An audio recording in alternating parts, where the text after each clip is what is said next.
All right, everybody, we've got to talk about it. Tom Lee, our favorite perma bull, has just come out, and he's saying inflation in the CPI, that's 9.1%, is going to be 2% over the next 6 months. Obviously, he's a perma bull. He believes that, bull markets always continue. So we're going to listen to his analysis. We're going to hear his thoughts, and we're going to analyze what his logic is and why he actually feels that this is going to happen. Let's get into this one because this is an interesting one to talk about. Here we go. And Tom, what a segue. Bryn's saying she's not ready to call the bottom, but you certainly are. Well, I think all of those comments actually are valid. We don't have visibility. And I do agree the first half has been a story of economic misery, but we know the market's character's changed. And I think that's the signal we have to pay attention to, that the stock market, I think, is starting to respond and anticipate a turning point in inflation.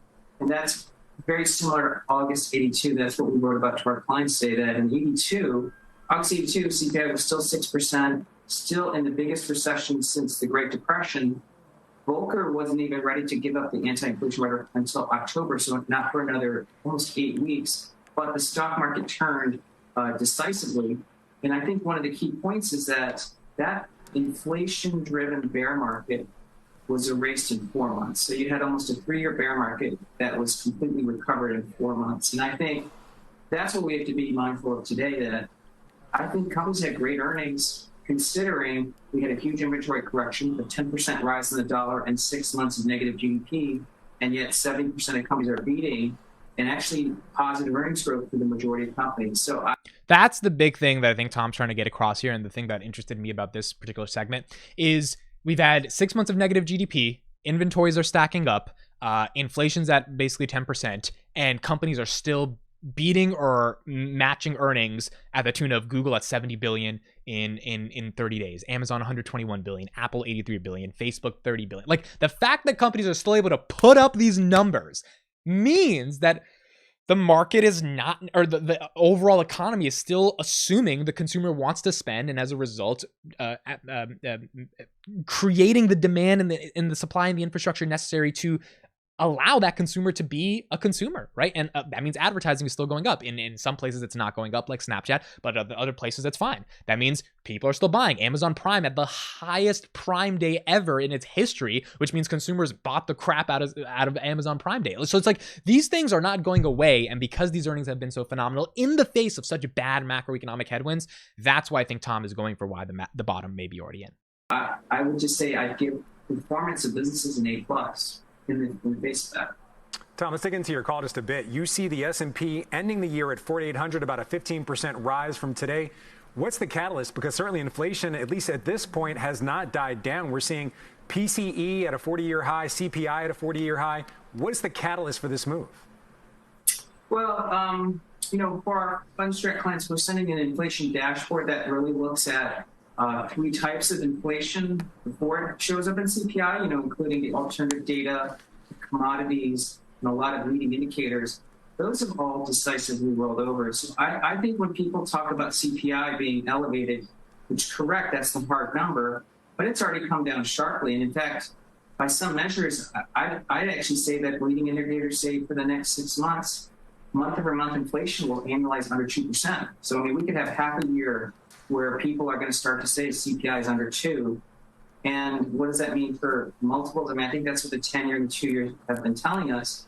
And it would really be a very classic bear market move, a bear market end for the rally to be strong. I can't explain it, but I would suspect it has a lot to do with not only multiples expanding, but actually visibility improving. And if the dollar weakens and we got the tailwinds from lower gasoline and consumers, confidence improves, I just think all of this means stocks can recover pretty quickly. And I know. So that's another point. If the dollar recovers and if the consumer confidence goes up along with gas prices continuing to go down, where the energy prices going down, which means commodities have started to peak in terms of the highest they've been, which means theirs are going to go down, which means inflation obviously is going to start to go down as well. The market will rally. If we go from 9% to 6% to 5% to 4% to 2%, which if this does happen, that would be crazy, then the market's rallying on that. There is no way the market is not rallying. The question becomes if that's possible, and the other question is if markets can actually achieve the heights. Tesla right now, as of recording this, is at 930.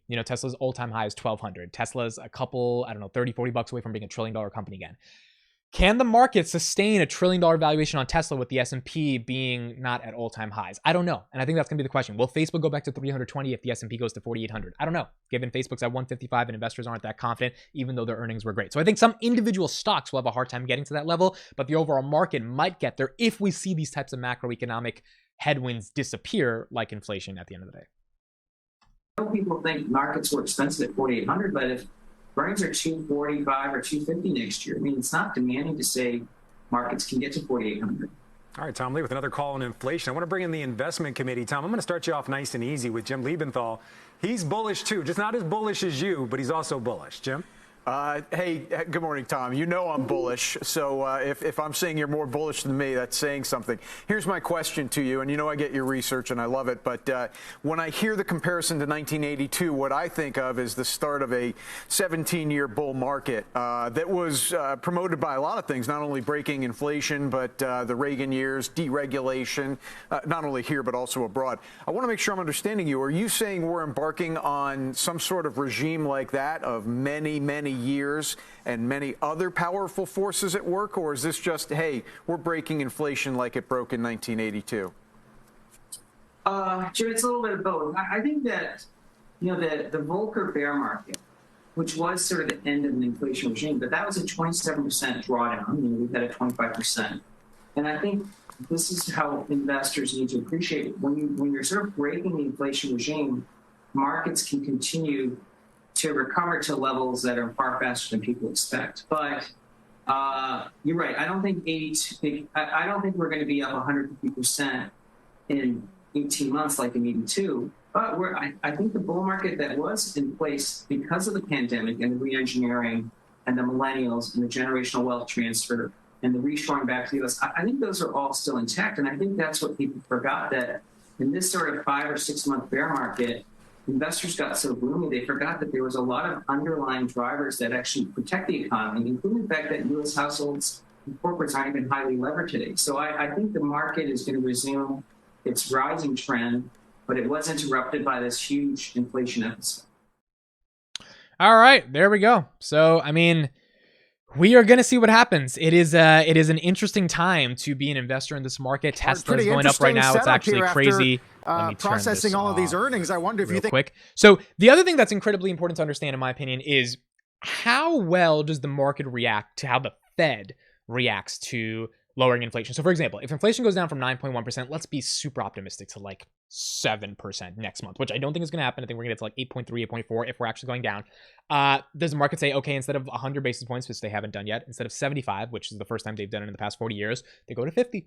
Or they go to 25, or you start to see the interest rates get lower. Because remember, higher interest rates suck for tech companies. It means the cost of borrowing capital becomes more expensive. And if companies, especially tech companies, growth companies, are valued on the cash flows in their future, right? That you're paying $1 today because you think you'll get $5 in 5 years or in 2 years, then that capital gets more expensive because of rising interest rates, which means that the valuations have to compress for those companies. So at the end of the day, if valuations are going to stop compressing because interest rates are going to stop increasing at the levels that they've been increasing 75 bips every time because naturally inflation is already going down, then we've got a world in which we could see tech companies rally really nicely. And we can also see the indices and the overall market rally because tech kind of is the market, right? And when Apple gets to be a $3 trillion company, you know, the S&P is going to be doing really well because Apple controls a lot of the market. So I think this is the interesting stuff we're going to see. And I think what Tom was talking about was that in 1982, we had this Paul Volcker style type of like just magnitude of things going on into the market and unleashing of the free market. Now it's a little bit different because tech inherently is deflationary and tech's doing well. If Google did not make $70 billion, if Amazon did not put up $121 billion, if they missed on their earnings, and Amazon missed on the previous 5-quarter earnings, this is the first one where they actually did really well, which the market rewarded them for. If we don't see that happening, then we're going to see a bad market and we're going to see things go back down. But if tech continues to be tech, then there's a world in which this market gets a lot stronger over the next couple of months. So we're going to see what happens. Let me know your thoughts in the comments. What do you think about Tom Lee and his call on inflation going down to 2% in the next 6 months? Interesting to see what happens. Thanks so much for listening and watching, and I'll see you in the next one.